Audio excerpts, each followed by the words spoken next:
For the movie review with our co-producer and great videographer, I give it to Rocco Pasafume. Thank you very much, Howie. I've chosen to do a different type of movie for this week. As you all know, the Oscar nominations were announced this week. And one that particularly caught my eye was the fact that one of the best documentary feature nominees is a film that was based right here on Long Island, and by a filmmaker from the island as well, I might add. So the film that I've chosen this week is a documentary. It is called Strong Island. It is directed by Yancey Ford. It is a Netflix original, so if you guys all subscribe to Netflix, you will be able to watch this on that.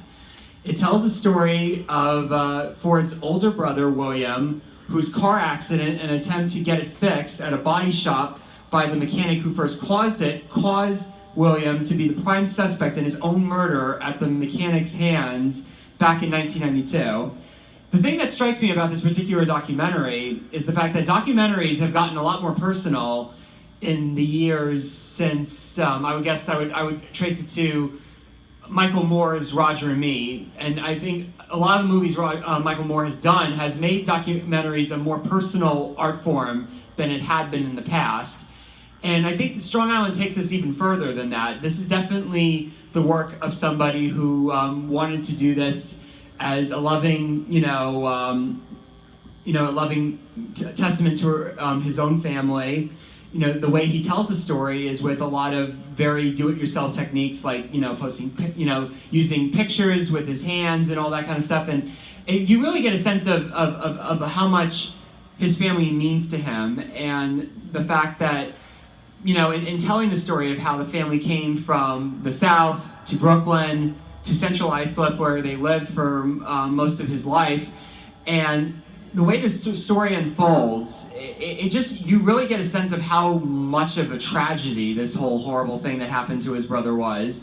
I mean, regardless of why, the situation ended up happening as it is, you really get a sense of the despair that this filmmaker feels, the fact that his brother died, in this kind of horrible way where, there was no justice, basically, where, the legal system basically failed him and his family. And you really you get so much of the despair from him, from his mother, and you really get a sense of empathy for the kind of situation that some of us, in America go through. We've been seeing it for the last couple of years with horrible tragedies like what happened with Trayvon Martin and what happened with Michael Brown. And this is sort of another example of that, a much more obscure example, a story that nobody really knew anything about because, of course, it was never brought to trial.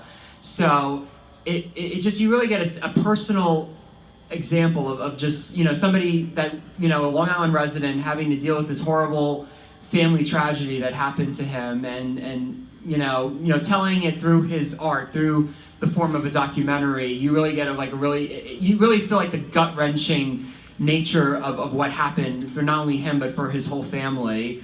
I definitely would recommend this movie. I think this is definitely a movie that will really kind of send powerful emotions and chills down your spine, and really show just again how documentaries have evolved now to being something very heartfelt and personal, and just really give you a sense of individual people's lives. So I give Strong Island 4 out of 5 stars. And once again, it's available on Netflix, so if you have Netflix, check it out. Thank you. All right, great job, Rocco.